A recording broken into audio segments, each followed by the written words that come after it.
நண்பர்கள் அனைவருக்கும் வணக்கம். இன்னைக்கு நம்ம இந்த வீடியோல சற்று முன் தமிழகத்தில் 10 மிக முக்கிய அறிவிப்புகள் வெளியாகியுள்ளது. சோ அது என்னென்ன அறிவிப்புகள் அப்படிங்கறத பத்தி தான் பார்க்க போறோம். வீடியோக்குள்ள போறதுக்கு முன்னாடி இதுவரைக்கும் நீங்க நம்ம சேனலை சப்ஸ்கிரைப் பண்ணலைன்னா உடனே சப்ஸ்கிரைப் பண்ணிருங்க. அப்படியே பக்கத்துல இருக்கக்கூடிய பெல் பட்டனையும் கிளிக் பண்ணிருங்க. அப்பதான் நாங்க போடக்கூடிய அனைத்து பயனுள்ள தகவல்களும் உங்களை கரெக்ட் டைம்க்கு ரீச் ஆகும். இப்ப வாங்க வீடியோக்குள்ள போலாம். உள்ளாட்சி அமைப்புகளில் திட்டம் கட்டட அனுமதிகளை 24 நாட்களுக்குள் வழங்க வேண்டும் என்று அரசு உத்தரவிட்டுள்ளது. பட்ஜெட்டில் மகளிருக்கு மாதம் 2500 ரூபாய் குறித்த அறிவிப்பு இடம்பெறும் என்று நிதியமைச்சர் மரியா வில்சன் தெரிவித்துள்ளார். சிங்கப்பெண் சிறப்பு அதிரடி படைக்கு 2 சப் இன்ஸ்பெக்டர்கள் உட்பட 18 காவலர்களை தமிழக அரசு நியமித்துள்ளது. முதலமைச்சராக பதவியேற்ற விஜய் அவர்கள் முதல் நாள் கையெழுத்திட்ட கோப்புகளில் சிங்கப்பெண் அதிரடி திட்டமும் ஒன்று. தமிழக வெற்றி கழகம் தூய்மையான ஆட்சியை கொண்டு வர விரும்புகிறது என்று கோவை விமான நிலையத்தில் செய்தியாளர்களை சந்தித்த அமைச்சர் திரு செங்கோட்டையன் அவர்கள் கூறினார்.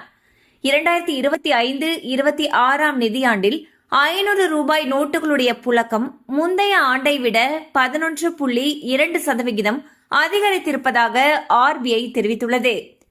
மின்துறை டெண்டர்கள் குறித்த விவரங்களை ஆராய 3 குழுக்களை அமைத்து அமைச்சர் திரு நிர்மல்குமார் உத்தரவிட்டுள்ளார். அவரது தலைமையில் நடைபெற்ற ஆய்வுக் கூட்டத்திற்கு பிறகு இந்த நடவடிக்கை மேற்கொள்ளப்பட்டுள்ளது. பள்ளி சீருடையில் வரக்கூடிய மாணவர்கள் அரசு பஸ்ஸில் கட்டணமில்லாமல் பயணம் செய்யலாம் என்று அமைச்சர் திரு தமிழன் பார்த்திபன் அறிவித்துள்ளார். ரேஷன் கடைகளில் மக்கள் வேண்டாம் என்று கூறினாலும் டீ தூள், சோப்பு உள்ளிட்ட பொருட்களை வாங்குமாறு ரேஷன் கடை ஊழியர்கள் வற்புறுத்துவதாக புகார் எழுந்தது. இந்நிலையில் அத்தியாவசியமற்ற பொருட்களை வாங்க மக்களை கட்டாயப்படுத்தக்கூடாது என்று அமைச்சர் கூறியுள்ளார். வரும் ஜூலை முதல் வாரத்தில் தாவேக அரசின் முதல் சட்டப்பேரவை கூட்டத்தொடர் கூடும் என்று தகவல் வெளியாகியுள்ளது. அப்பொழுது முதல் பட்ஜெட் தாக்கல் செய்யப்படும். இதில் 110 விதியின் கீழ் முதலமைச்சர் திரு விஜய் அவர்கள் முக்கியமான அறிவிப்புகளை வெளியிடுவார் என்று கூறப்படுகிறது.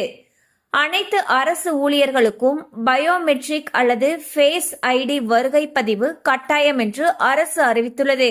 கன்னியாகுமரியில் முறைகேடாக கனிம வளம் ஏற்றி வந்த லாரிகளை அனுமதித்த 3 போலீசார் சஸ்பெண்ட் செய்யப்பட்டுள்ளனர். இந்தியா USA வர்த்தக ஒப்பந்த பேச்சுவார்த்தை 99% நிறைவடைந்திருப்பதாக USA தூதர் செர்ஜியோ கோர்ஸ் அறிவித்துள்ளார். 22 அமைச்சர்களுக்கு அரசு பங்களாக்களை ஒதுக்கி தமிழக அரசு அறிவிப்பு வெளியிட்டுள்ளது. அமைச்சர் அருண்ராஜுக்கு முல்லை இல்லம் ஒதுக்கப்பட்டுள்ளது.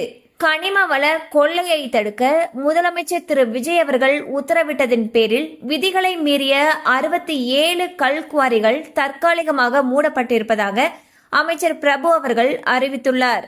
கண்டிப்பா அந்த அப்டேட் உங்களுக்கு பயனுள்ளதா இருந்திருக்கும் நம்புறோம். மேலும் இது போல அப்டேட்ஸ் உங்களை உடனே ரீச் ஆகணும்னு நினைச்சீங்கன்னா நம்ம சேனலோட தொடர்ந்து இணைந்திருங்கள். தேங்க்யூ ஃபார் வாட்சிங்.